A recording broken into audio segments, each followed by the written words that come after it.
সমান ভাবে যাবে না। এমন একদিন আসবে যে মুখে রাম নাম হরি নাম কৃষ্ণ নাম বলতে অসমর্থ হবে। তাই বলি রসনা, আগে থেকে এই নাম অভ্যাস করো, যেন শেষের সেই দিন তুমি তোমার জিহ্বাতে উচ্চারণ করতে পারো। সে যে সমান দমন রাজা দশানন ওরে রাবণ দমন রে, আহা সমান দমন রাজা দশানন রাবণ দমন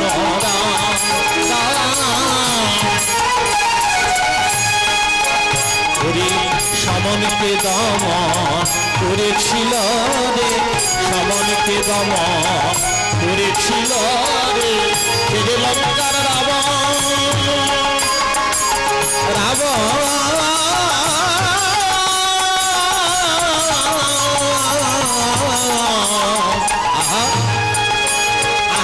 লঙ্কার রাবণ তার বাহু বলে সমনকে দমন করেছিল রে, রাবণ দমন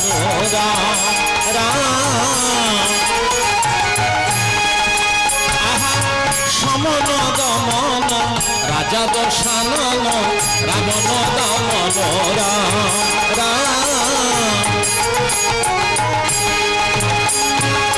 সমন ভবন হবে না দমন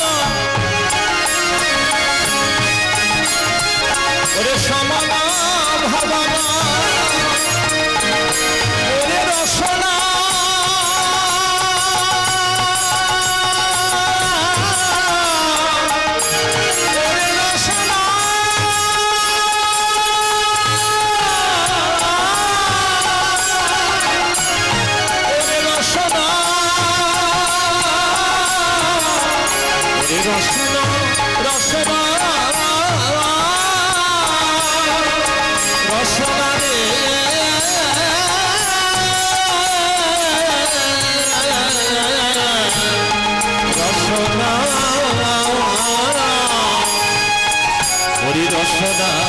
রসনা ওরে রসনা ওরে ভালো করে ওরে তুমি রাম নাম বলো রসনা ওরে সমান ভবন হবে না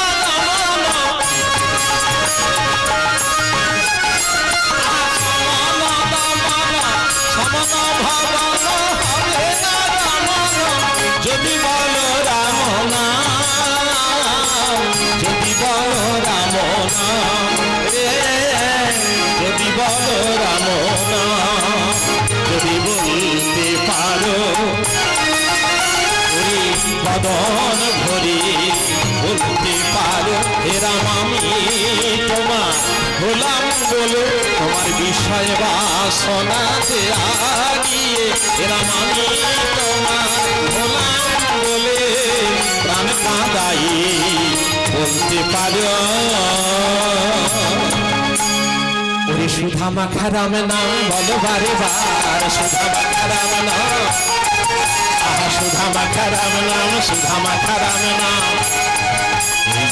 নামে কত সুধায় আছে, নামে কত সুধায় আছে, সুধা মাখা রাম নাম, সুধা মাখা রাম নাম বলো বারে বার, ভেবে দেখো নাম বিনে গতি নাহি আর, ওরে গতি নাই গতি নাই গতি নাই গতি নাই সুধা মাখা নাম বিনে গতি নাই গতি নাই সুধা মাখা নাম বিনে কেনা কলি যুগের মানুষের গতি নাই গতি নাই অল্প আয়ু মানুষই নাম বিনে গতি নাই। তাই বলি রসনা আগে থেকে এই নাম অভ্যাস করো। যদি সমানকে জয় করতে হয়, সমানকে যদি দমন করতে হয়, তাহলে রাম নাম অবলম্বন করতে হবে। রাম ছাড়া যমের হাত থেকে রক্ষা পাওয়ার আর কোনো উপায় নেই। তাই মহাপ্রভু তার 16 নাম 32 অক্ষরে এই রাম নামকে স্থান দিয়েছেন। হরে কৃষ্ণ কৃষ্ণ কৃষ্ণ হরে হরে, হরে রাম রাম রাম হরে হরে। ভগবান শ্রীকৃষ্ণ যা বলে গেছে তাই আমাদের অক্ষরে অক্ষরে পালন করতে হবে। ভগবান রামচন্দ্র আচরণ করে যা দেখিয়ে গেছে তাই আমরা আচরণের মধ্যে আমাদের চরিত্রের মধ্যে ফুটিয়ে তুলতে হবে, তবেই আমরা ভগবানের কৃপা অনায়াসে লাভ করতে পারবো। হ্যাঁ, তাই আমাদের সেই রাম নাম করতে হবে। রাম নাম বলো ভাই আয়ুষ মিছে, রাম নাম বলো ভাই আয়ুষ মিছে, রাম নাম বলো ভাই আয়ুষ মিছে, পালাবার পথ নাহি জম আছে পিছে, পালাবার পথ নাহি জম আছে পিছে, বলে জম তোমাকে ছাড়বে নাহি, জম তোমাকে ছাড়বে নাহি, ওরে জম তোমাকে ছাড়বে নাহি, জম তোমাকে ছাড়বে নাহি, ওরে তোমার চুলের মুঠি ধরে জম তোমাকে ছাড়বে নাহি, তোমার চুলের মুঠি ধরে জম তোমাকে ছাড়বে, ওরে লয়ে যাবে জমালয়ে জম তোমাকে ছাড়বে নাহি, লয়ে যাবে জমালয়ে জম তোমাকে ছাড়বে। তাহলে ভগবানের নাম যদি আমরা না করি জম আমাদের শাস্তি দেবে। আচ্ছা, জম কেন আমাদের শাস্তি দেবে? দেখো, যে কোনো সরকার রাজ্য বা দেশ পরিচালনা করে, সরকার নিজে সে কিছু করে না হাতে নাতে, এক একটা কাজের জন্য এক একজন দপ্তর দায়িত্ব দেওয়া আছে। তাই যদি এই এলাকায় কোনো অপরাধী ধরা পড়ে পুলিশ এসে তাকে ধরে নিয়ে যাবে, পুলিশকে দায়িত্ব দেওয়া আছে। তেমনি আমরা মানব জাতি ঈশ্বরের কাছে অপরাধ করলে ঈশ্বরের সেই শক্তি প্রশাসনিক দপ্তর তা হলো যমরাজকে দেওয়া আছে। সেই যমরাজা আমাদের ধরে নিয়ে যাবে, কোথায় নিয়ে যাবে? বলে যম তোমাকে ছাড়বে নাহি, যম তোমাকে ছাড়বে না, করে চলে তোমার চুলের মুঠি ধরে যম তোমাকে ছাড়বে নাহি, তোমার চুলের মুঠি ধরে লয়ে যাবে জমালয়ে যম তোমাকে ছাড়বে নাহি, লয়ে যাবে জমালয়ে যম তোমাকে ছাড়বে নাহি। তাহলে আমরা কি অন্যায় করলাম? যখন আমরা মানুষ জন্ম লাভ করি ঈশ্বরের কাছে প্রতিজ্ঞা করে এসেছি, তিনি শপথ বাক্য পাঠ করিয়েছেন। কি শপথ বাক্য? না, আমরা মানুষ জন্ম পেয়ে এই মুখে তোমার নাম করব, কানে তোমার নাম শুনবো, হাতে তোমার চরণ সেবা করব, পায়ে হেঁটে যেখানে তোমার নাম হবে সেখানে আমরা শুনতে যাব। যেখানে ভগবান তিনি লীলা করেছেন সেই লীলাভূমি দর্শন করবার জন্য আমরা হেঁটে যাব, সেখানে যাব, এই চোখ দিয়ে তোমার স্বরূপ দর্শন করব। হ্যাঁ, তাহলে এত কিছু প্রতিশ্রুতি দিয়ে আমরা এগ্রিমেন্টে সই করেছি, যদি কথা মতো কাজ না করি তাহলে ভগবানকে আমাদের ছাড়বে? সৃষ্টিকর্তা ছাড়বে না? ছাড়বে না। তাহলে যম যন্ত্রণার হাত থেকে রক্ষা পেতে গেলে আমাদের কি কর্তব্য, কি করতে হবে? হ্যাঁ, আর হেলা করে না গো কর হরি ভজন, আর হেলা করে না গো কর হরি ভজন, আর হেলা করে না গো কর হরি ভজন, আর হেলা করে না গো কর হরি ভজন, শেষের দিনে চরণ তোমার করিবেন দান, শেষের দিনে চরণ তোমার করিবেন দান, বলে চরণ তরি দান করিবেন, চরণ তরি দান করিবেন, যে দয়াল হরি গৌর হরি চরণ তরি দান করিবেন, দয়াল হরি গৌর হরি চরণ তরি দান করিবেন, জগৎ বিন্ধা ওই যে জগৎ বন্ধু জগৎ পিতা সে যে বিশ্ব চিন্তামণি, জগৎ বন্ধু জগৎ পিতা সে যে বিশ্ব চিন্তামণি, জগৎ বন্ধু জগৎ পিতা সে যে চরণ তরি দান করিবে। তাহলে আমাদের এদিক ওদিক যেদিকেই আমরা তাকাই না কেন এই দেহটা পেয়েছি ঈশ্বরের নাম করবার জন্য, ভগবানের নাম শোনবার জন্য। তা যদি না করি তাহলে আমাদের অপরাধ হয়ে যাবে। সেই অপরাধের সাজা হিসেবে জমালয়ে নরক যন্ত্রণা আমাদের ভোগ করতে হবে। তাই আগে থেকে আমাদের সচেতন হতে হবে। তার জন্য সদ্গুরু আশ্রয় দরকার, সৎসঙ্গ দরকার, সৎ নাম শ্রবণ কীর্তন দরকার। তাই এই চাঁদাবিলা এই নিত্যানন্দ আশ্রম প্রাঙ্গণে যে মহতি কয়েকদিন ব্যাপী ভগবানের নাম চলছে বা চলবে, তাতে যদি আমরা এখানে উপস্থিত থেকে সেই অমৃতময় কথাগুলি শ্রবণ কীর্তন করতে পারি, তাহলে ঈশ্বর আমাদের খুশি হয়ে কৃপা করে তিনি আমাদের জীবনের যত পাপ তাপ সব দূর করে দেবেন এবং আমরা পাপ ধৌত হয়ে আমরা পবিত্র হয়ে যাব এবং ভগবানের চরণ আমরা অবশ্যই লাভ করতে পারবো। কেমন?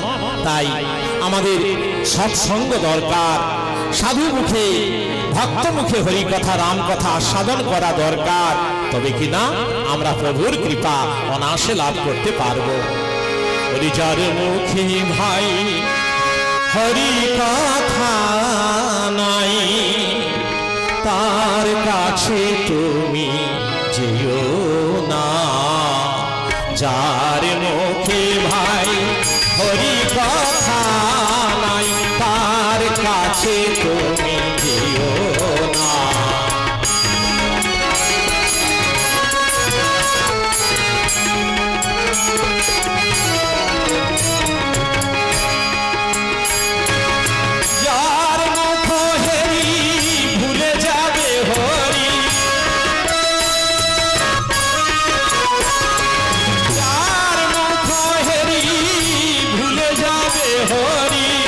তার মুখ পানে চেয়েও না, তার কাছে তুমি যেও না।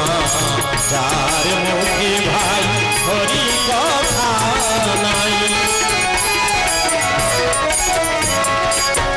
অবিন রহিবে এই ভবে অবিলম্বে করো যাহা করিবার।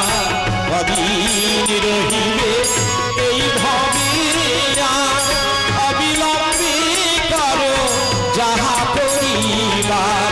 লোকের কথায় কিবা আসে যায়, লোকের কথায় কিবা আসে যায়। মিছে দাতা তুমি পেও না, তার কাছে তুমি যেও না। তার মুখে ভাই হরি কথা নাই, এ তোমায় কবে কি কথা বলিবে, সে কথা কি মনে রাখিলে চলিবে। এ তোমায় কবে কি কথা বলিবে, সে কথা কি মনে রাখিলে চলিবে। বিপদে সম্পদে যে রাখে তোমারে, বিপদে সম্পদে যে রাখে তোমারে। তার পদ কেন ভাবো না, তার কাছে তুমি যেও না। যার মুখে ভাই হরি কথা নাই,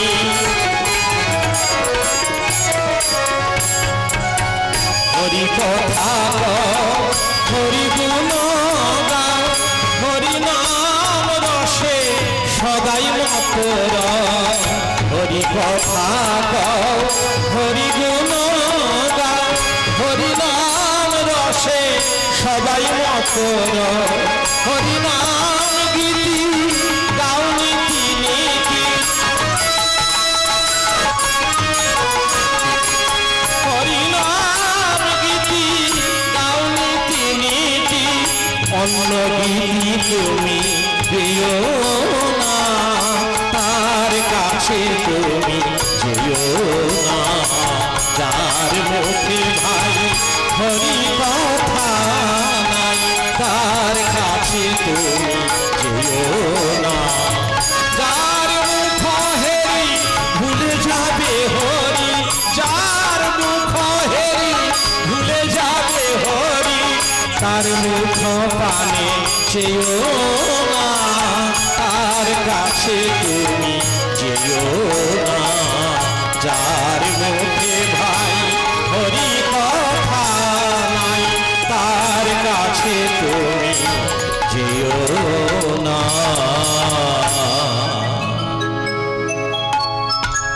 তাহলে আমাদের সৎসঙ্গ লাভ করি, সৎ নাম গ্রহণ করি এই ভবসাগর আমাদের পার হতে হবে। এটাই আমাদের শেষ কথা। এবং কলিযুগে এই ভগবানের নামের দ্বারায় ঈশ্বর লাভ হয়, ভগবানের কৃপা লাভ হয়, একথা মহাজনগণ বলে গিয়েছেন। স্বয়ং দয়াল আমার গৌর সুন্দর কলিযুগ পাবন অবতার, তিনি যদি কলিযুগে না আসতেন তাহলে বোধহয় এমন সুবর্ণ সুযোগ আমরা পেতাম না। তাই মহাপ্রভু তিনি দাপরে ছিলেন কালা চাঁদ, কলিযুগে হয়েছেন গোরা চাঁদ। কারণ কলিযুগ পাবন অবতার, কলিযুগে তিনি আমাদের গোরা চাঁদ।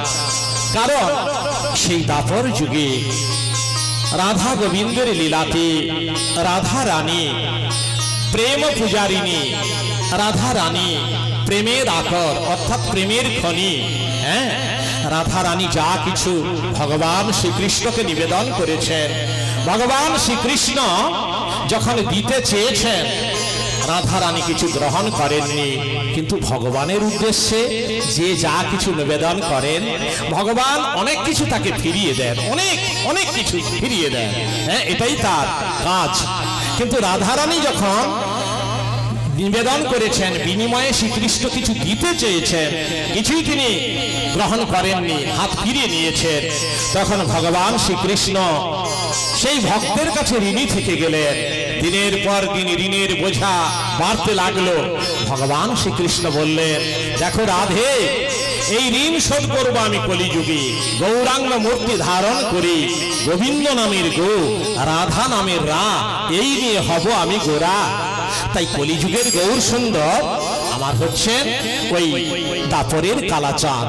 দাপরে ভগবান শ্রীকৃষ্ণ তিনি গৌর সুন্দর হয়ে এসেছেন। আরো বলেছেন, ভেতরে রব আমি, বাহিরে রবে তুমি, তব কান্তি ধরে রাধা রাধা বলি, জগৎ সংসারকে মাতাইব, ওই রাধা নামে রাধা প্রেম বিলাইব, জানাইব জগৎ সংসারে। অতএব আমার গৌর সুন্দর এসেছিলেন বলে আজকে আমরা এমন সুদিন আমাদের জীবনে হয়েছে। তাই তো আমরা ভগবানকে পাশে নিয়ে তাকে ভজন করতে করতে, তার নাম করতে করতে আমরা অনায়াসে ভবসাগর পাড়ি দেব। তাই সেই দৃশ্য দেখে বাসুদেব ঘোষ ঠাকুর তিনি তার পদে লিখেছেন, যদি গৌরাঙ্গ না হতো কেমনে হইত, ওরে কেমনে ধরিতাম দে, যদি গৌরাঙ্গ না হতো কেমনে হইত, কেমনে ধরিতাম দে, রাধার মহিমা প্রেম রস সীমা, রাধার মহিমা প্রেম রস সীমা, যতকে জানা তোকে ওরে জগতে জানা তোকে,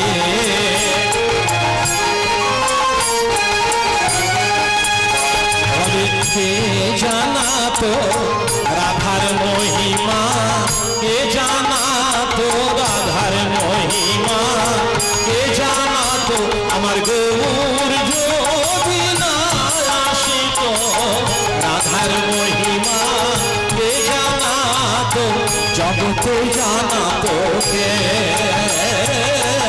জগতে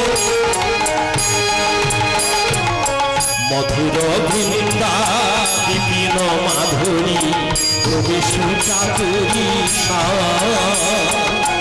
মধুর বৃন্দা বিপিন মাধুরী প্রবেশ চাতুরী, বড় যুবতী ভাবের ভক্তি, বড় যুবতী ভাবের ভক্তি, সকতি হইত সকতি হইত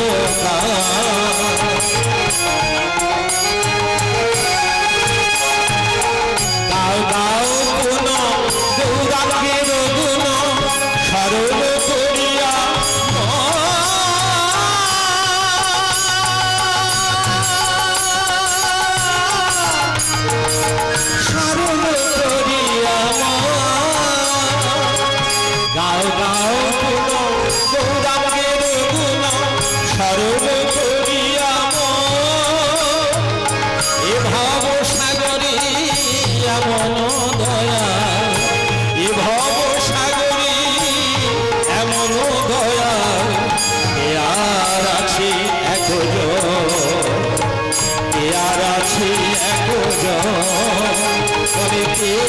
আর আছে এমন দয়াল, আর কে আছে এমন দয়াল, এ ভবসাগর মাঝে এমন দয়াল না দেখি একজন, না দেখি গৌরাঙ্গ গলিয়া না গেল গলিয়া এমনই ধরিল দে, আহা গৌরাঙ্গ গলিয়া না গেল গলিয়া এমনই ধরিল দে, পাশুর হিয়া পাশান দিয়া, পাশুর হিয়া পাশান দিয়া কেমনি গড়িয়াছে, এমনই গড়িয়াছে, বলে কে গড়েছে এমন হিয়া, কে গড়েছে পাশান দিয়া বাসুর হিয়া এমন করে কে গড়েছে এমনই গড়িয়াছে, এমনই গড়িয়াছে। তাই গৌর সুন্দর আমার সোনা, কাঁচা কাঁচা সোনার গৌরাঙ্গ, কাঁচা সোনার তনু, সেই গৌর সুন্দরকে আমাদের চিনতে হবে, জানতে হবে, নিতাই চাঁদকে জানতে হবে, চিনতে হবে, তবে আমরা সেই ভগবানের নাম শ্রবণ করা, তবেই সার্থকতা আসবে।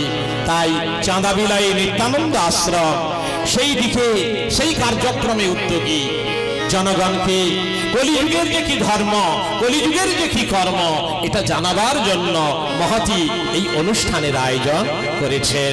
তাই সকলে আসুন এবারে রাম নামে প্রবেশ করি।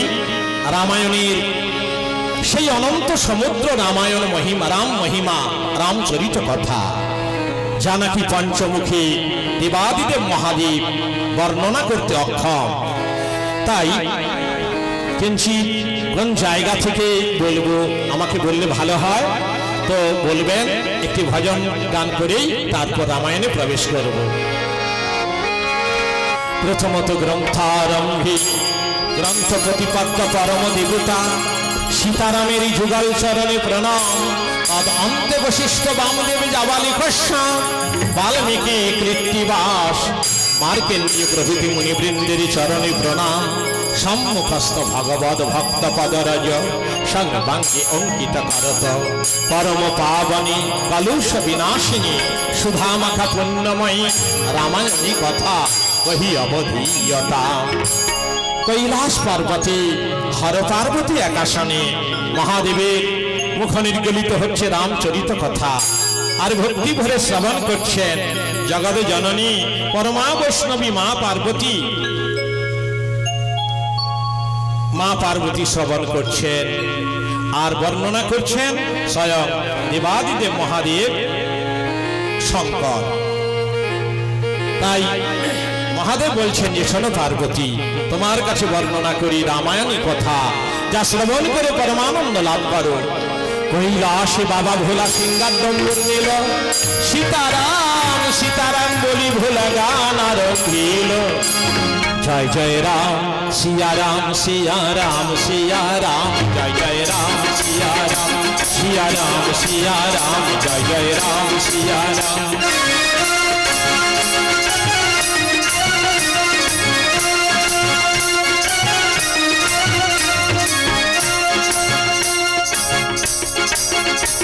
सिया राम ही आधार जाने सारा संसार, सिया राम ही आधार जाने सारा संसार, देख दिल में विचार। जय जय राम सिया राम सिया राम सिया राम, जय जय राम सिया राम।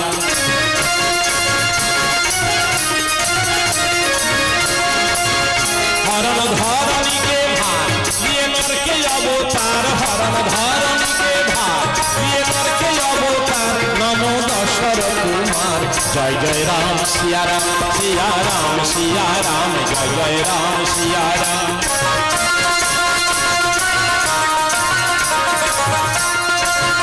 उनकी मोहिमायों का कोई पार ना पार, उनकी मोहिमायों का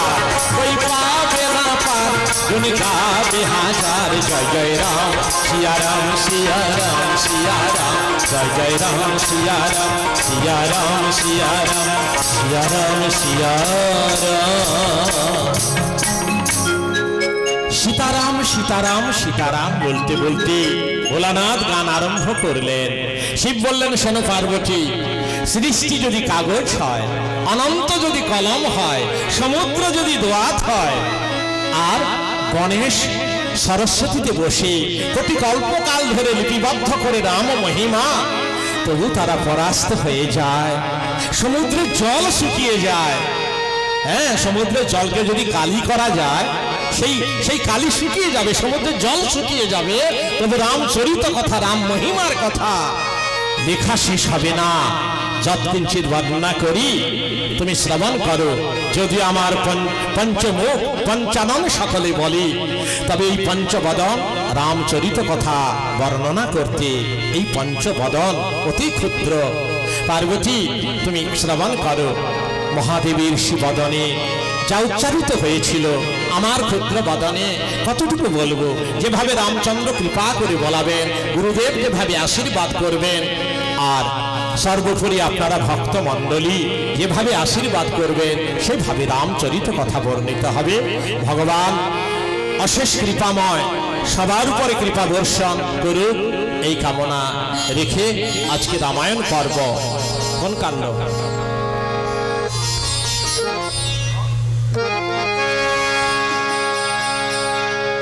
চলুন তাহলে উত্তরাখণ্ড লবকুশের কথায় আমরা চলে যাই। ঠিক আছে।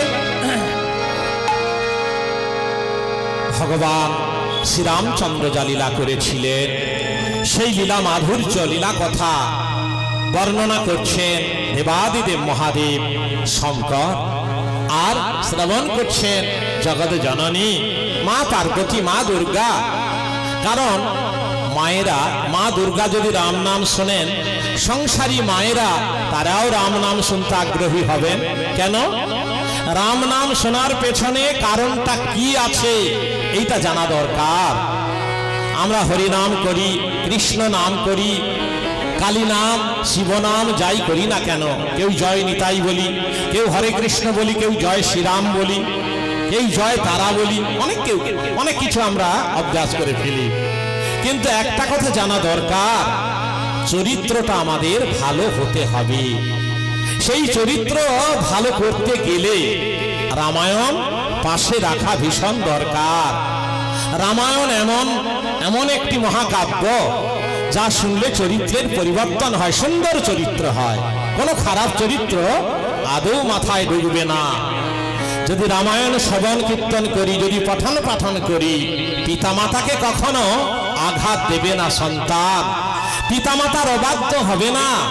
সকালবেলা হলেই আগে পিতামাতাকে ঠক ঠক করে মাথাটুকু প্রণাম করবি, গুরুজনদের প্রণাম জানাবি। তাতে কি লাভ হবে? কিছু হোক না হোক, উপর থেকে যে আমাদের প্রভু জগন্নাথ দেখছেন তিনি সেই সন্তানকে সুসন্তান বানিয়ে দেবেন। তার লেখা পড়া গান বাজনা ব্যবসা বাণিজ্য সব দিক থেকে সে উন্নতি লাভ করবি। জগন্নাথ দেব আশীর্বাদ করবেন এই দৃশ্য দেখি। আর যদি না করে তাহলে জগন্নাথ দেব অসন্তুষ্ট হবেন। তিনি তাহলে ওই লাভটা সন্তানকে উপহার দিতে পারছেন না।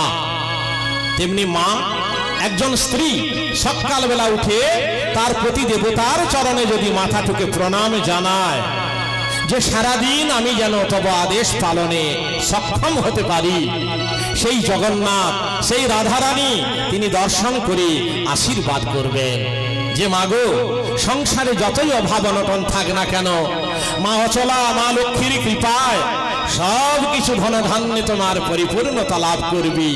এইটুকু সামান্য ব্যবহারের জন্য সেই ব্যবহারগুলি না যদি আমরা ঠিকঠাক করি তাহলে কি হবে? কিচ্ছু কাজ হবে না, ভস্যে ঘি ঢালা হবে। তার জন্য রামায়ণ ভীষণ দরকার। রামায়ণ আগেকার দিনে ওই বৈশাখ মাস আর কার্তিক মাস হলেই সারা মাস ধরে পঠন পাঠন হতো। পুরোহিতগণ গোসাইগণ পণ্ডিতগণ বাড়ি বাড়ি গিয়ে সেই রামায়ণ পঠন পাঠন করে গৃহস্থালী যে মায়েরা তাদেরকে বুঝিয়ে বলতেন। সংসারে বাবারা এবং ছেলেপুলেরা, তখন টিভি ছিল না, তখন মোবাইল ছিল না, ইলেকট্রিক ছিল না, তখন কোথায় যাবে? যেখানে গোসাই ওই রামায়ণের নাম করছে, রামায়ণ করছে, সেইখানে গুড়ি সুড়ি মেরে সবাই বসে আছে। কোনো খারাপ নোংরা কাজ তারা করছে না। সেখান থেকে কি লাভ হচ্ছে? কার কেমন চরিত্র হওয়া উচিত তার নিজ নিজ চরিত্র ওখান থেকে সে পেয়ে যাচ্ছে, শিক্ষা পেয়ে যাচ্ছে। তাহলে আমি গোসাইগিরি করব, লম্বা লম্বা তিলক করে শিখা রেখে বৃন্দাবন যাব, আর মা বাবা এখানে কান্নাকাটি করছে, ওষুধ অভাবে টুকরে টুকরে মারা যাচ্ছে। এটা ধর্ম নয়, এটা অধর্ম, এটা ব্যভিচার। হ্যাঁ, একে ধর্ম বলে না, ধর্ম বলে তাকে মানুষের ধর্ম। যে ধর্ম মানুষের ধর্ম শিক্ষা দেয়, যে ধর্ম মাতা পিতাকে শ্রদ্ধা করতে শিক্ষা দেয়, সেটাই আসল ধর্ম। যেই ধর্ম মানুষকে ভালোবাসতে শিক্ষা দেয়, সেটাই আসল ধর্ম। যেই ধর্ম অন্য কোনো ধর্মকে আঘাত না করে, সেটাই পরম ধর্ম, সেটাকেই ধর্ম বলা হয়। তা সেই ধর্ম কি করে আমরা জানবো? না, জানবো একমাত্র রামায়ণের কাছ থেকে। হ্যাঁ, তাই আমরা সেই রামায়ণ কাহিনী শুনবো। যখন সীতামা ৫ মাস গর্ভবতী হয়েছিলেন, সীতার চরিত্রের সমালোচনার ঝড় উঠতে লাগলো। হ্যাঁ, কি ঝড়?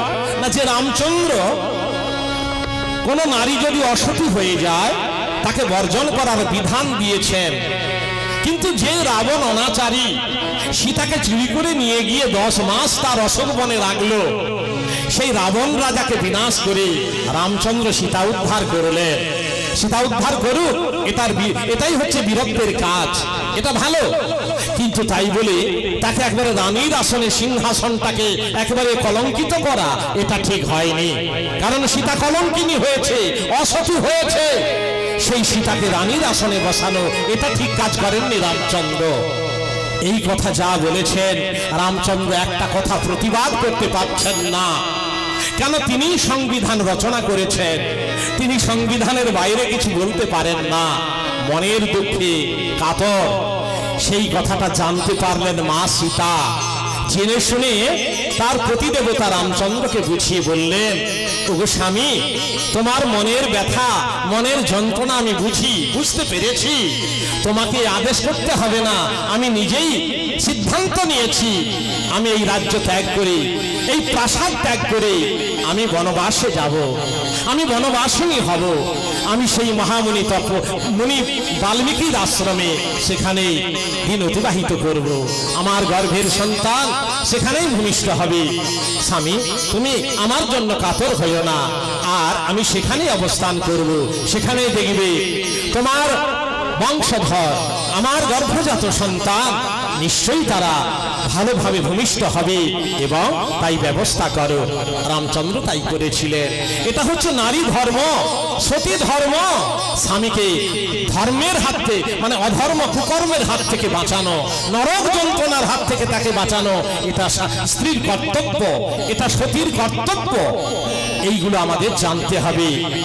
রামচন্দ্র যখন বনবাসী হলেন, রামচন্দ্র রাজা হবেন, কিন্তু হঠাৎ করে মা কইকেয়ী মা বেঁকে বসলেন যে আমার ছেলে ভরতকে রাজা করতে হবে, তারপর রামকে বনে দিতে হবে। হ্যাঁ, এটা কিন্তু রাজা দশরথ মানতে পারলেন না। সহসা রামচন্দ্র জানতে পারলেন যে পিতা ঠাকুর আমাকে বলবেন না যে রাম তুমি বনে যাও, কিন্তু আমি যদি বনে না যাই পিতাকে অনন্ত নরকবাসে যেতে হবে, কারণ এটাই রঘুবংশ নীতি। প্রাণ যাবে তবু বচন যাবে না। এটাই যদি এই অযোধ্যার এই রঘুবংশের ধর্ম হয়, তাহলে পিতা কোনো মতেই ওই মাতা কইকেয়ী ওই যে বর, দুটি বর প্রার্থনা করেছেন, একবারে ভারতের সিংহাসন, অন্যবারে রামচন্দ্রের 14 বৎসর বন, এটা কখনোই এড়িয়ে যেতে পারেন না। আর আমার পিতা ঠাকুর আমাকে আদেশ করবেন না, আমাকেই সিদ্ধান্ত নিতে হবে। তাই রামচন্দ্র সিদ্ধান্ত নিলেন আমি বনবাসী হব। তাই বনবাসীর সেজে নিলেন। হ্যাঁ, এইভাবে অনেক কথা আছে, রামায়ণে অনেক শিক্ষা আছে। লক্ষণ ঠাকুর তার বনে যাবার কি দরকার ছিল? মা ওই সুমিত্রা বলে দিয়েছেন, ওরে কৌশল্যা দিদির কাছে আমি প্রতিজ্ঞা করেছি যে দেখ আমি চরু দিচ্ছি, এই চরুর দ্বারাই যে এই সন্তান লাভ করবি, আমার ছেলের অনুগত হয়ে থাকবে, আমার ছেলের পাশাপাশি থাকবে। রাম বনবাসে যাবে, আমি যদি সেই রামের সঙ্গে বনবাসে না যাই তাহলে তো মাতৃ আদেশ অমান্য করা হবে। তিনিও বনবাসীর সাজ সেজে নিলেন, হ্যাঁ বনবাসীর সাজে সেজে তিনিও বনবাসে যাবেন। আর এদিকে সীতামা যে স্বামী সেবাই সতীর পরম ধর্ম, আমি যদি স্বামীর সঙ্গে সহগামিনী না হই তাহলে সতী ধর্ম রক্ষা হবে কি করে? আমাকে যেতেই হবে বনবাসে। তাই তিনিও বনবাস স্বীকার করে নিলেন। যে এই যে আমাদের কালচার, ভারতীয় সংস্কৃতি, ভারতীয় নিজস্ব সংস্কৃতি, রামায়ণের কথা, রামায়ণের কথাকে অনুসরণ করে আমাদের চরিত্র গঠন হবে। সে রামায়ণকে যদি আমরা ব্যান্ড করে দিই, রামায়ণকে যদি আমরা একবারে ডাস্টবিনে ফেলে দিই, তাহলে আমাদের অধোগতি ছাড়া উপায় কি আছে? আপনি টিভিতে দেখবেন, পেপারে দেখবেন, শ্লীলতাহানি হচ্ছে, নারী নির্যাতন হচ্ছে, হ্যাঁ স্বামীকে ডিভোর্স করে বা খুন করে পালিয়ে যাচ্ছে অন্য ছেলের হাত ধরে, আবার বাবা মাকে খুন করে ছেলে পালিয়ে যাচ্ছে জমি জমা লুট করবার জন্য। এই ধরনের অনেক কুকর্ম আমরা জানতে পারি। তার একটাই কারণ, রামায়ণকে বাদ দেওয়া হয়েছে, রাম কথাকে বাদ দেওয়া হয়েছে। তাহলে রামায়ণকে ফেরাতে হবে, রাম কথাকে ফেরাতে হবে, রাম নামকে ফেরাতে হবে। রামের অশেষ গুণ, চরিত্র গঠন যেমন একটা গুণ, রাম কাহিনী শোনার মাধ্যমে, রাম নাম শোনার মাধ্যমে জম যন্ত্রণার হাত থেকে রক্ষা পাব। যদি আমরা গোদের ওষুধ তাদের জন্য খাই, কাজ হবে বাবা? গোদের ওষুধ তো গোদ ভালো করতে গেলে গোদের ওষুধ খেতে হবে। জ্বর হয়েছে, যদি আমি অন্য ওষুধ আমি চুলকানির ওষুধ খাই, তাহলে কি জ্বর ভালো হবে? তাহলে রাম নাম যদি শোনা যায় জমের হাত থেকে রক্ষা পাওয়া যাবে। তাহলে রাম নাম যদি না শুনলাম জমের হাত থেকে রক্ষা পাবো কি করে? এটাই ভাবতে হবে, এটাই মাথায় আনতে হবে। কারো কোনো ভয় পাবেন না, কোনো রাজনীতির এখানে কোনো ছোঁয়া নেই। রাজনীতির ভয়ে রাম নাম কখনো বাদ দেবেন না, মুখ থেকে রাম নাম কখনো যেন আপনাদের কোন রকম ছাড় না হয়। জনক নন্দিনী সীতামা অশোক বনে রাম নাম করেছিলেন একা। রাবণ অনেক চেষ্টা করেছিল রাম নাম ছাড়াবার জন্য, তার স্বার্থ সিদ্ধির জন্য। রাম নাম ছাড়াতে পেরেছে বাবা? রাম নাম ছাড়াতে পারেনি, পরন্তু রাবণ নিজেই ধ্বংস হয়ে গিয়েছে। অতএব রাম অবিনশ্বর, রাম সত্য সনাতন, রাম পূর্ণ ব্রহ্ম নারায়ণ। রামের দ্বারাই জগৎ চলছে, রাম আদর্শের দ্বারাই পৃথিবী চলছে, রাম নীতি নিয়ে সারা সংসার চলছে। সে রামকে বাদ দেব আমরা? এ কখনো হতে পারে না। তাই চলুন, তপবনে লবকুশ, তপবনে কি কি ঘটনা ঘটেছিল চলো। জয় রঘু নন্দন প্রণমী পদে, তাও গো সুমতি তব শ্রীপদে, তাও গো সুমতি তব শ্রীপদে। জয় রঘু নন্দন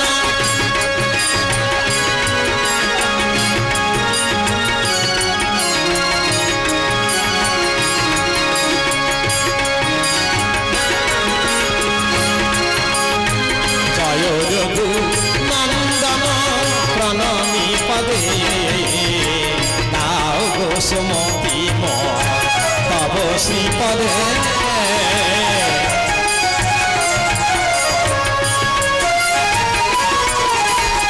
ভাগ ভকতি শুষ্করে মরুতা, দাও ধরায় তব দিয়ে সমীর। ভাগ ভকতি শুষ্করে মরুতা, দাও ধরায় তব দিয়ে সমীর। কণ্ঠে বসিয়া মোরে বলাও তোমার নাম, কণ্ঠে বসিয়া মোরে বলাও তোমার নাম। বলিতে বলিতে কেন রসনা কাঁদে তাও গো সুমতি মোর তব শ্রীপদে জয় জয় জয় রাম প্রণমী পদে তাও গো সুমতি মোর তব শ্রীপদে জয় জয় জয়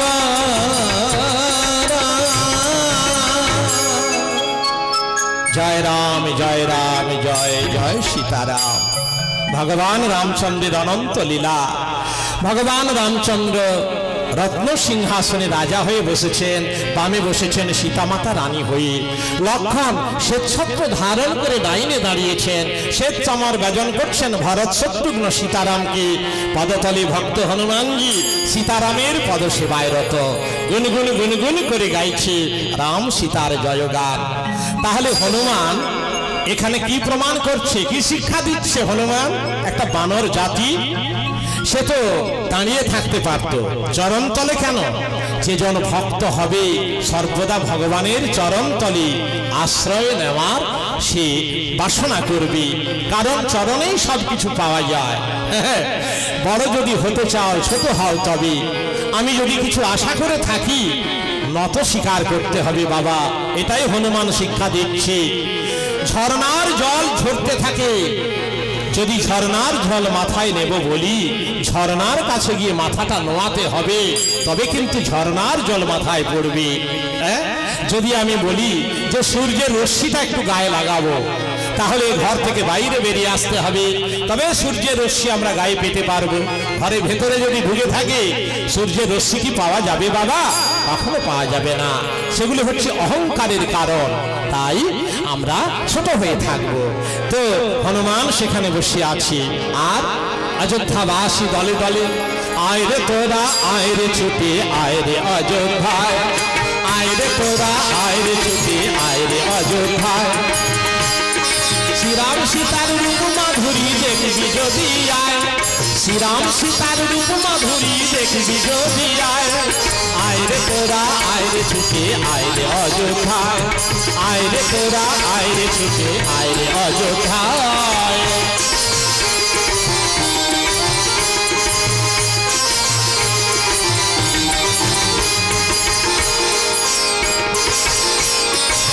রাম বামে বসেছেন জনক ঝিয়ারি জলদ মেঘের কোলে যেন চমক বিজুলি রাম বামে বসেছেন জনক ঝিয়ারি জলদ মেঘের কোলে যেন চমক বিজুলি পরশে আনন্দ বাড়ি মনের ভাষায় পরশে আনন্দ বাড়ি মনের ভাষায় আয় রে তোরা আয় রে ছুটে আয় রে অযোধ্যায় আয় রে তোরা আয় রে ছুটে আয় রে অযোধ্যায়।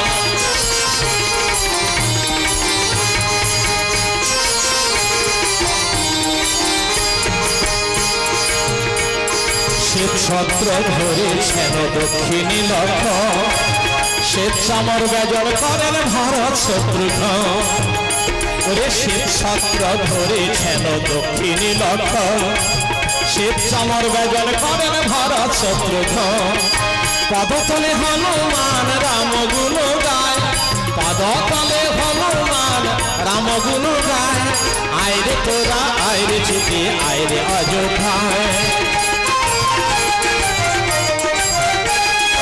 এমন রূপার দেখবি কবে ওরে অবুঝমান এমন রূপার দেখবি কবে ওরে অবুঝমান যে রূপেতে মুগ্ধ ভোলা শিব পঞ্চান মানব জনম করলে সফল ধরে রাঙা পায় মানব জনম করলে সফল ধরে রামের পায় আয় রে তোরা আয় রে ছুটি আয় রে অযোধ্যায় আয় রে তোরা আয় রে ছুটি আয় রে অযোধ্যায়। এইভাবে দলে দলে আসছে আনন্দে রাম সীতার রূপজ্যোতি লক্ষ্মী নারায়ণের রূপজ্যোতি দর্শন করছি। আর এইভাবে বেশ কিছুদিন আনন্দ উৎসব হলো। সীতামা যখন পঞ্চমাস গর্ভবতী আর সেই সময় প্রজাগণ সীতার চরিত্রের সমালোচনা করতে লাগলো যে রামচন্দ্র কি করলেন। অযোধ্যার রাজা তিনি নিজেই বলেছেন কোন নারী যদি অসতী হয় তাকে নিয়ে সংসার করা যাবে না। এটা যদি হয় তাহলে রামচন্দ্রের বেলায় এটা হলো কেন? তিনি কাতর হলেন। এই কথা শুনে তিনি চিন্তান্বিত। রামচন্দ্র মনে মনে ভাবছেন, হায় রে, সীতাকে যে পরীক্ষা করা হয়েছিল, অগ্নি পরীক্ষা, এটা অযোধ্যাবাসী জানে না। যা প্রজানুরঞ্জন রাম, প্রজাদের মনে আনন্দ দেওয়াই হচ্ছে রাজার কর্তব্য। প্রজা সুখে সুখী, প্রজা দুঃখে দুঃখী, এটাই রাজধর্ম। রাজধর্ম অক্ষরে অক্ষরে পালন করবার জন্য অত্যন্ত চিন্তান্বিত সীতামা বুঝে নিলেন রামচন্দ্র কিসে চিন্তায় পড়েছেন। সীতামা বললেন এবং রামচন্দ্র আপত্তি জানালেও বাধ্য হলেন। সীতাকে দিয়ে, লক্ষ্মণকে দিয়ে রথ সাজালেন। রথে আরোহণ করে মা সীতা বনবাসিনী হলেন। মহামুনি বাল্মীকির তপবনে আশ্রয় পেলেন মা সীতা। শুভক্ষণে শুভ লগ্নে যমজ সন্তান প্রসব করলেন। তাদের একজনের নাম লব, অন্যজনের নাম কুশ। তাদের নাম রাখা হলো লব আর কুশ। শশী বলার মতো তারা বাড়তে লাগলো। যখন তাদের বয়স ঠিক 12 বছর, সেই বয়সে সকল বিদ্যায় তারা পারদর্শী। সঙ্গীত বিদ্যা, অস্ত্রবিদ্যা, ধনুর্বিদ্যা, যত ধরনের বিদ্যা, এমনকি যে রামায়ণ মহামুনি বাল্মীকি রচনা করেছেন, সেই রামায়ণ কিভাবে বীণা বাদন করে গাইতে হবে তাও শিখিয়েছেন। হ্যাঁ, সেই বীণা বাদন করে যখন রামায়ণ গান করি, স্বর্গ থেকে যেন সুধা ঝরে পড়ে। আর এদিকে রামচন্দ্র সীতাকে বনবাসে দেওয়ার পর রাজ্যে দুর্ভিক্ষ দেখা দিয়েছে। কেন? জনক নন্দিনী সীতা, জগৎ জননী, সীতাকে বিনা কারণে বনবাসে দেওয়ার জন্য প্রজাগণ যে অপবাদ দিয়ে সীতাকে বনে দিতে বাধ্য করিয়েছেন, নিজেরাই নিজেদের পায়ে কুড়োল চটা দিয়েছেন, তাতে করে সকলে দুর্ভিক্ষের যন্ত্রণা ভোগ করছে। এখান থেকে আমরা কি শিক্ষা পাবো? রামায়ণের এই জায়গা থেকে আমরা এটাই শিক্ষা লাভ করব, সংসারে মায়েরা কেউ অসতী নন। মায়েরা লক্ষ্মীর জাত। তাদের অপমান করা মানে মা লক্ষ্মীকে অপমান করা। তাদেরকে বিতাড়িত করা মানে মা লক্ষ্মীকে বিদায় জানানো। তাই মায়েদের কখনো মর্যাদা করবেন না, মায়েদের কখনো সংসার থেকে বিতাড়িত করবেন না। লক্ষ্মী ছাড়া মানে লক্ষ্মী ছাড়া দশা ভোগ করতে হবে। তাহলে মায়েরা কত সুখে থাকতেন। আরো স্বামী ভক্তি তাদের বেড়ে যেত, সংসারে আয় উন্নতি আরো বেড়ে যেত। এই রামায়ণকে বর্জন করার কারণে আমাদের এই সমস্যাগুলি তৈরি হচ্ছে বাবা। তাহলে ভাবুন কতগুলি শিক্ষা। দুর্ভিক্ষের যন্ত্রণা ভোগ করছে অযোধ্যাবাসী। আর এদিকে রামচন্দ্র তার সেই কুলগুরু বশিষ্ঠ দেবীকে ডেকে বললেন, গুরুদেব আমি কি করব? গুরুদেব নির্দেশ দিলেন, অশ্বমেধ যজ্ঞ আরম্ভ করো, অশ্বমেধ যজ্ঞের যজ্ঞাস্য আনয়ন করো, আর সরযূ নদীর তীরে যজ্ঞাগার নির্মাণ করে যজ্ঞ শুরু করো।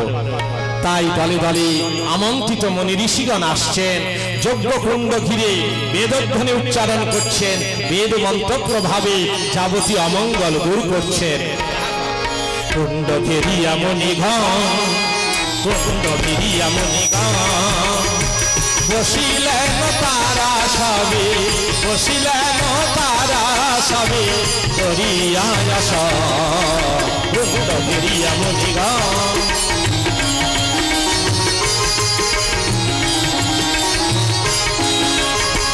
যজ্ঞকুণ্ড ঘিরে যত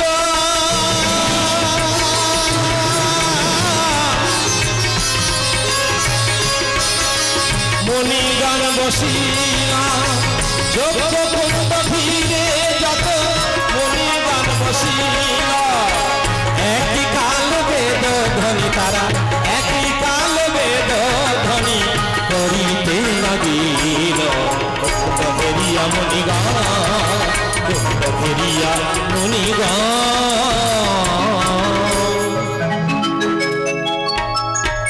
যজ্ঞ কার্য চলেছে, প্রায় 1 মাস যজ্ঞ কার্য চলেছে। বিধি অনুসারে যজ্ঞাশ্বতী মুক্ত করলেন, সাজিয়ে গুছিয়ে দিলেন রামচন্দ্র। ভারতবর্ষের নানা স্থান ভ্রমণ করে এলে দেওয়া হবে যজ্ঞের পূর্ণাহুতি। লক্ষণ শত্রুঘ্ন সেনাপতি এবং মানে এই প্রদেশ সেই প্রদেশ বিভিন্ন প্রদেশ ভ্রমণ করতে করতে কোন প্রদেশের কোন রাজ্যের কেউ ধরল না। অবশেষে যজ্ঞাগারে যখন ফিরে যাবে মহামুনি বাল্মীকির তপবনের উপর দিয়ে, সেই তপবনে ছিল লবকুশ, তারাই যজ্ঞের ঘোড়া ধরে ফেললো এবং বন্দি করে রাখলো লতাগুল্ম দিয়ে গাছের সঙ্গে। আর লক্ষণ শত্রুঘ্ন পরাস্ত, অসংখ্য সৈন্য পরাস্ত। রামচন্দ্র জানতে পেরে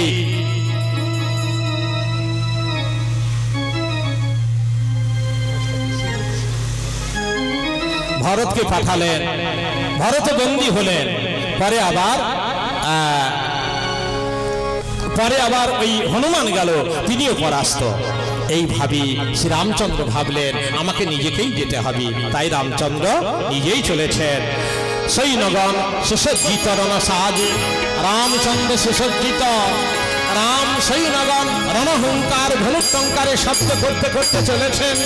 সরযূ নদী পার হয়ে রণসাজে সেজে রঘুনন্দন, হুঙ্কারিয়া চলে সৈন্যগণ রণসাজে সেজে রঘুনন্দন।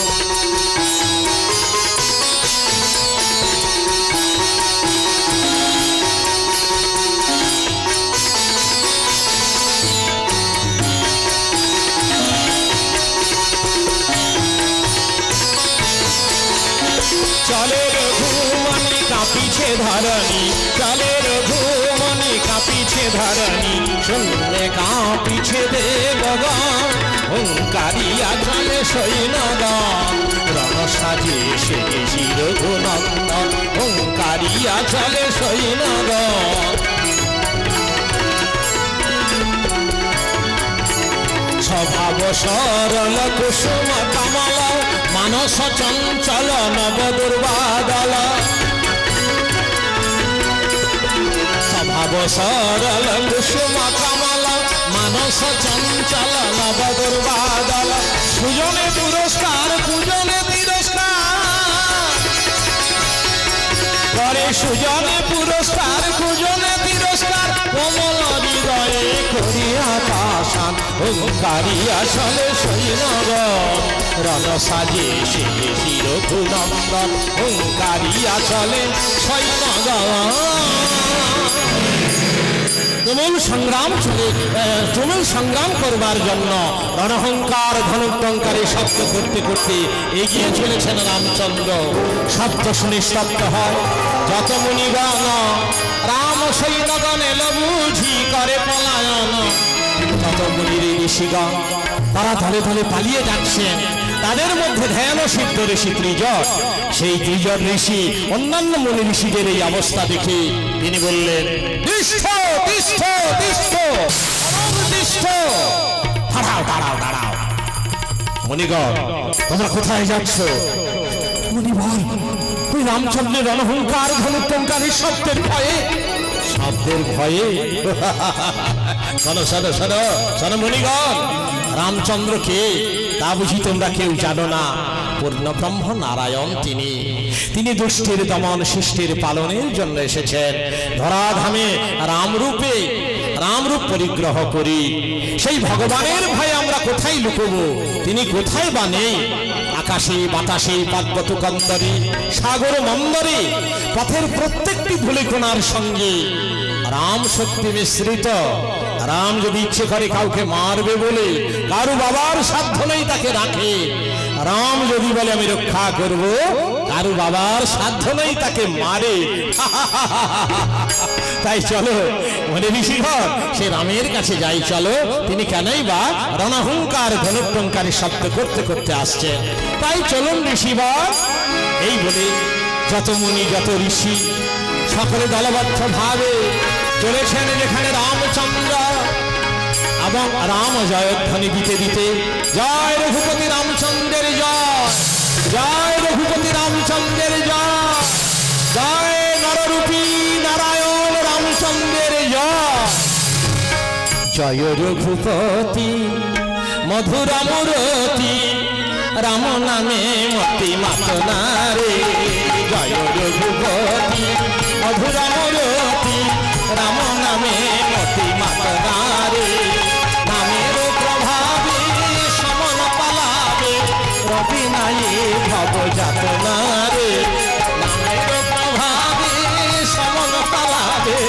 রবে না এ ভব যাতনা রে। জয় রঘুপতি মধুর মূরতি রাম নামে মতি মাতনা রে।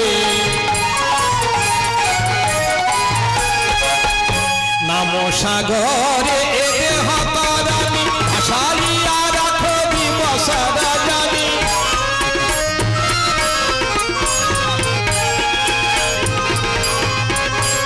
রাম সাগরে এ দেহ তারানি ভাসাইয়া রাখো দিবস রাজানি। প্রেমের পাল ভকতি হাল দুই হাতে বসে ধরো না রে।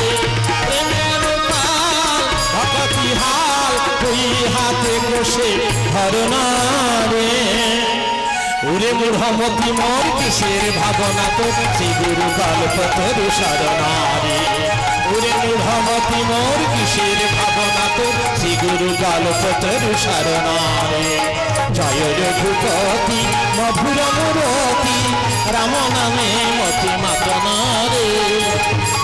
জয় রাম শ্রীরাম জয় জয় রাম। জয় রাম শ্রীরাম জয় জয় রাম। জয় রাম শ্রীরাম জয় জয় রাম। জয় রাম শ্রীরাম জয় জয় রাম। জয় রাম জয় রাম জয় রঘুপতি রামচন্দ্রের জয় হোক জয় হোক। একি মুনি ঋষিগণ আপনারা ভয়ে ভীত সন্ত্রস্ত প্রণাম চরণে মুনিগণ।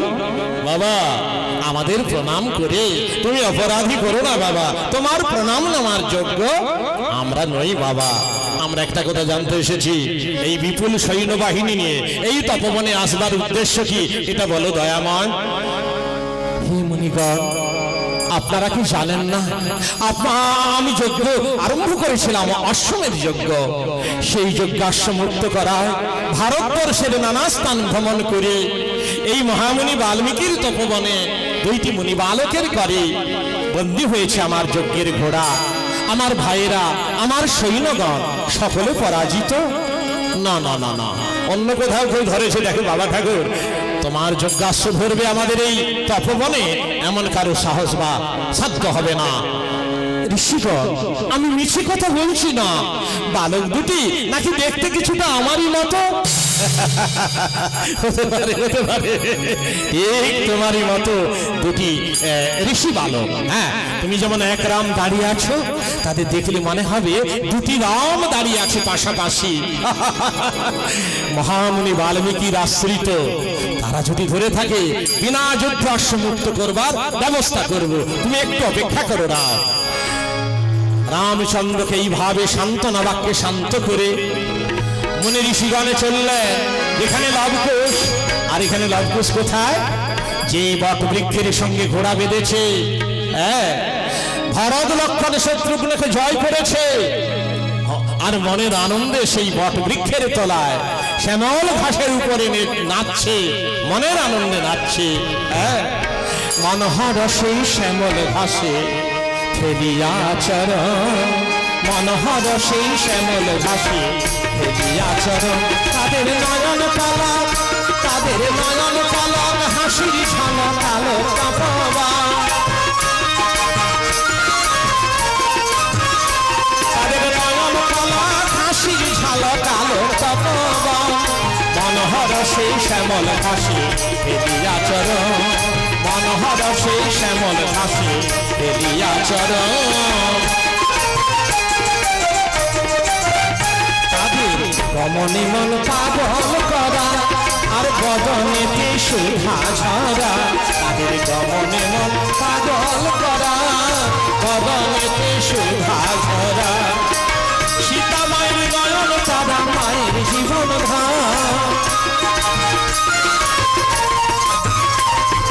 সীতা মায়ের নয়ন তারা মায়ের জীবন ধাম।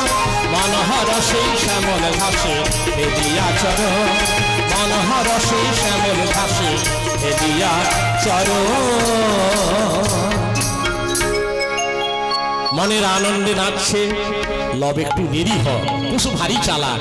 কুসু বলছি দাদা ও দাদা কি রে বেশ রামের সঙ্গে যুদ্ধ চলেছে না? হ্যাঁ দাদা রামের তো 3 ভাইকে বেঁধেছি, এইবার এলে কে আসবে বলতো দাদা? ও কুশ, এইবার এলে স্বয়ং রামচন্দ্র নিজে আসবে রে। কি করবি তাহলে? যুদ্ধ করতে হবে। ও দাদা, রামচন্দ্র রাজা, তার সঙ্গে যুদ্ধ করা এটা কি উচিত হবে দাদা? হ্যাঁ, ওই যে রামের 3 ভাইকে বেঁধেছি, ও কিচ্ছু নয়। ও কুশ, ভালো করে চিন্তা কর, মন দিয়ে কথাটা শোন। শোন শোন ওরে খুশি, এই জানিস তুই, শোন শোন ওরে খুশি, শোন শোন ওরে খুশি, এই জানিস তুই, এবারে রামকে যদি পারতে পারি তবে জানবো বীর, এবারে রামকে যদি ওরে খুশি,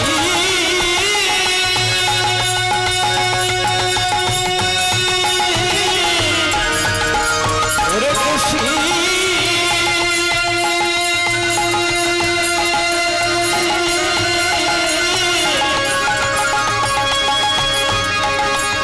খুশি রে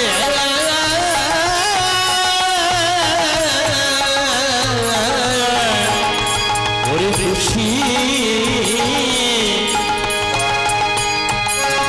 এবারে রামকে যদি পারতে পারি তবে জানবো বীর, এবারে রামকে যদি পারতে পারি তবে জানবো বীর, ওরা বীর হয়েছি, ওরে তবে জানবো বীর হয়েছি, তবে জানবো, এবারে রামকে যদি পারতে পারি, আহা রামকে যদি পারতে পারি তবে জানবো বীর হয়েছি।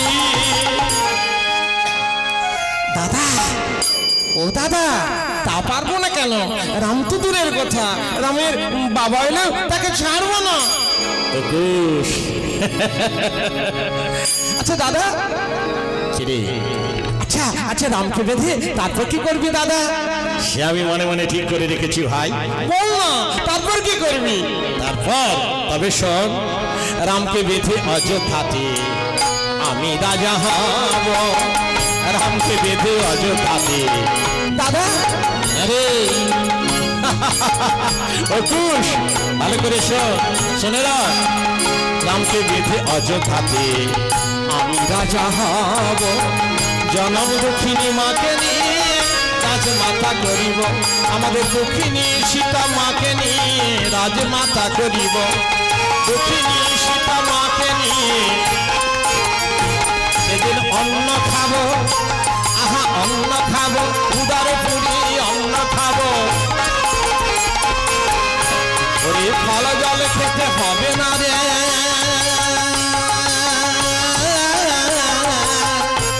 আহা উদারে পুরি অন্ন খাবো। দাদা, তুই রাজা হবি আর মাকে রাজমাতা করবি, আমি কোথায় যাবো দাদা? তোকে আমি আমার মন্ত্রী করে নেব ভাই। ঠিক বলেছিস দাদা, ঠিক বলেছিস। তুই যদি রাজা হোস, আমি যদি মন্ত্রী না হই, তো রাজ্য চালাবে কে? তুই তো বোকা, কিচ্ছু জানিস না রে। যখন রাজ্য পেয়ে যাব না, এই চালাক হয়ে যাব ভাই। যাই বল দাদা, তুই চিরকালেরই বোকা। আচ্ছা দাদা, রামকে বেঁধে তুই রাজা হবি, মা হবে রাজমাতা, আমি হব মন্ত্রী, আমরা 3 জনই চলে যাব। এই পাতার কুড়ে ঘরটা এটা কাকে দিয়ে যাবি দাদা? এটা এমনি এমনি নষ্ট হয়ে যাবে ভাই। না দাদা, ভেবে দেখ, এই পাতার কুড়ে ঘর যদি না থাকতো, আমাদের মা কোথায় আশ্রয় পেতেন? তুই আমি কার গর্ভে বা জন্মাতাম? গ্রীষ্মকালে, বর্ষাকালে, শীতকালে এই তো আমাদের আশ্রয় দিয়ে রেখেছে। দাদা রে, যতদিন আমরা পৃথিবীতে বেঁচে থাকবো, একেও রক্ষা করতে হবে দাদা। কেমন করে রক্ষা করবি ভাই? এতে কেউ বাস করবে না, আর বাস না করলে অযত্নে পড়ে থাকবি, আর অযত্নে যে কোনো জিনিস পড়ে থাকলে সে তো এমনিতে নষ্ট হয়ে যায় ভাই। না দাদা, তুই আমি মা চলে গেলে একজনকে কিন্তু আমি রেখে যাব দাদা। কাকে রেখে যাবি রে? তবে শোন দাদা, ও দাদা, তুই তো অযোধ্যা রাজা হবি, হ্যাঁ, আমি তো মন্ত্রী হব, আর মাকে নিয়ে গিয়ে রাজমাতা করিব, আর সেখান থেকে রামের মাকে ধরে এনে কুটিরে রেখে যাব। রামের মা আরে আরে রামের ভাইদের দেখে মনে হয় কত বুড়ো, রাম আরো বুড়ো। রামের মা যদি প্রকৃত বেঁচে থাকে তাহলে সে কত কালের বুড়ি, তা সে বুড়িকে ধরে নিয়ে এসে পাতার কুটি রক্ষা করবার জন্য এখানে রেখে যাবি, হ্যাঁ? তার কষ্ট হবে না রে? তার কষ্ট হবে না? দাদা দাদা ওই জন্য তো রাখতে চাই দাদা। দাদা কেন রাখতে চাই জানিস? রামচন্দ্রে জানাইব রে, রামচন্দ্রে জানাইব রে, রামচন্দ্রে জানা রে। মা কাঁদাবে কত জ্বালা, মা কাঁদাবে কত জ্বালা, রামচন্দ্রে জানাইব রে, রামচন্দ্রে জানা। রামের মা কাঁদিবে, রাম কাঁদবে কখন, মা কাঁদার যে কত জ্বালা।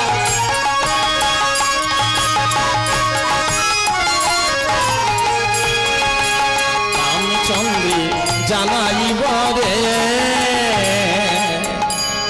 আমাদের মা যখন পাতার কুটিরে বসে বসে কাঁদে, আমাদের কি কান্না বেরোয় না দাদা? তেমনি রামের মা যখন পাতার কুটিরে বসে বসে কাঁদবে, সেই রাম বেটাও হাড়ে হাড়ে উপলব্ধি করবে মা কাঁদার কত জ্বালা।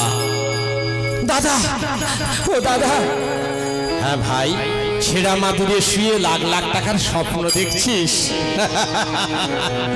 এখন রামের সঙ্গে যুদ্ধই হলো না, রামকে পরাজিতই করতে পারলাম না, আগে থেকেই সকল পরিকল্পনা। দাদা একটু কান পেতে শোন, ওই যে রণহুঙ্কার ধনুটঙ্কারের শব্দ শোনা যাচ্ছে, রণহুঙ্কার ধনুটঙ্কারের শব্দ। দাদা মনে হয় স্বয়ং রাম চলে এসেছেন যুদ্ধ করবার জন্য, আমারও তাই মনে হয়। দাদা চল চল, নে ধনুর্বাণ নে। আমি প্রস্তুত, আমিও প্রস্তুত দাদা। নাচিয়া নাচিয়া চলে দুটি ভাই, আহা নাচিয়া নাচিয়া চলে দুটি ভাই, নাচিয়া নাচিয়া ধনুর্বাণ ধরি করে,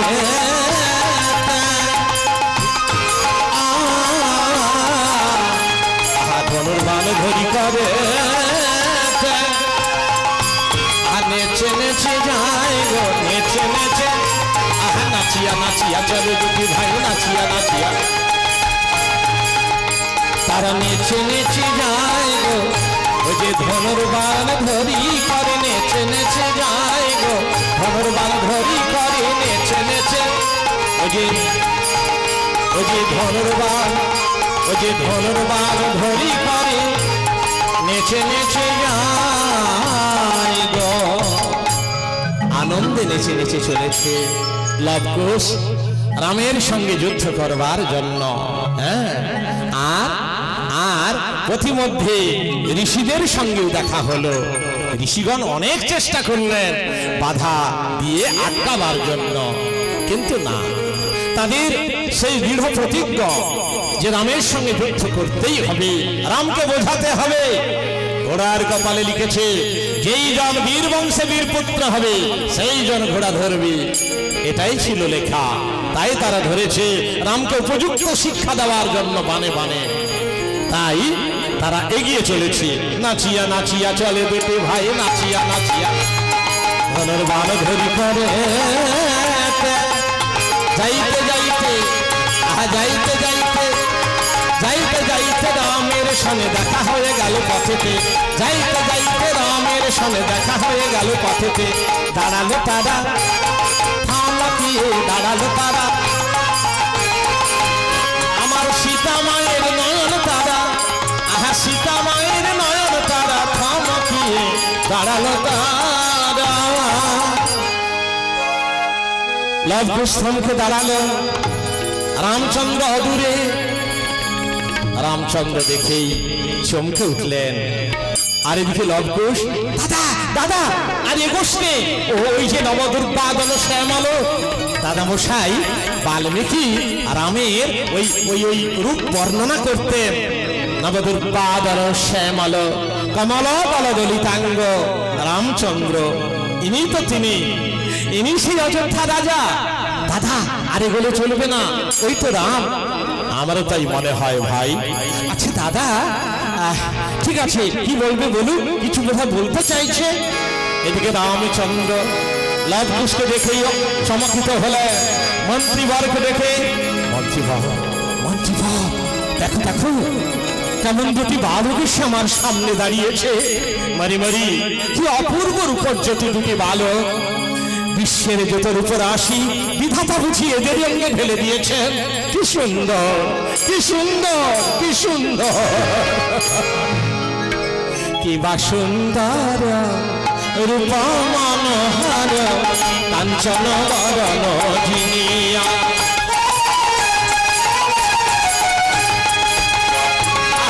কি বা সুন্দর রূপ মনোহর কাঞ্চন বরণ জিনিয়া।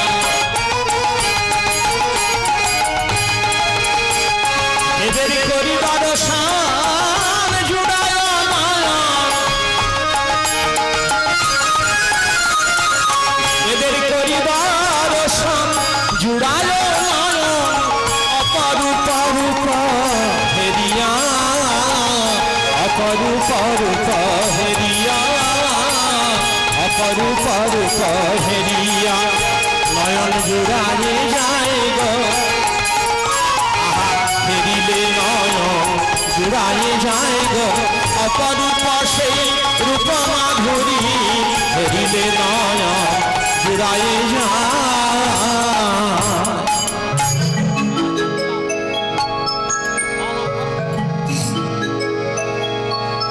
সেই দৃশ্য দেখে রামচন্দ্র অতি মুগ্ধ। বাহ কি চমৎকার চমৎকার আমি রূপ দর্শন করলাম। যে রূপজ্যোতির ছটাতে সারা